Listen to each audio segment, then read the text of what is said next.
Sliding scales. Because Henry was at the works, the other engines had to help with the flying kipper too.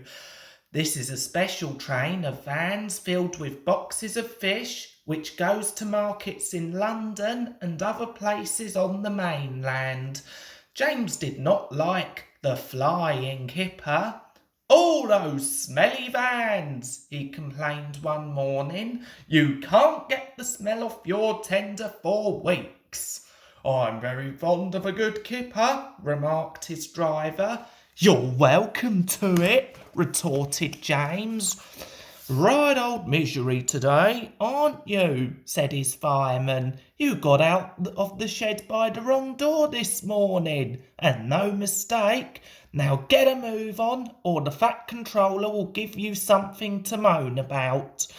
Groaning horribly on the curves, James went slowly down to the harbour. The vans for the train were already in the shed, while men in aprons worked busily, loading them with boxes of fish. Said James, wrinkling his nose. James was coupled to the vans. He had not been waiting long when a forklift truck, laden with fish boxes, rounded the corner and came towards him. Another, hurrying away for a new load, came too fast in the opposite direction. The loaded one swerved to avoid the other one, and its heavy load shifted. 6 full boxes slipped from the top of the pile and burst open on the rails in front of James. James closed his eyes in horror. "Ugh," he shuddered. Broken fish and boxes lay everywhere. For once, James was right. The smell was not nice. Luckily, there was plenty of time for the men to clear up the mess before James had to leave. "Good job the boxes didn't fall on you, James," said his driver, winking at the fireman. James shuddered again. The idea was too awful to think about. At last all was ready, and the guard showed his green lamp. "Thank goodness," said James to himself. There was a speed limit in the harbour area, so James could not start quickly.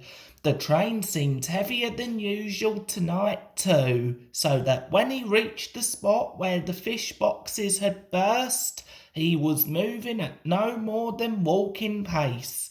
The rails seemed clean, but oil and scales from the split fish were still there, coating them with a slippery film.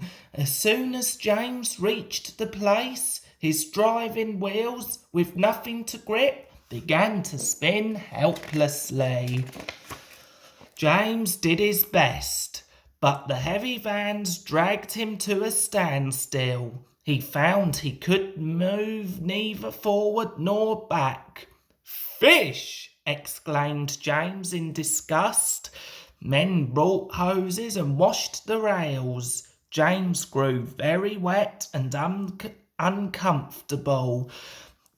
Then they put sand on the rails in front of each driving wheel, and James was at last able to move his train.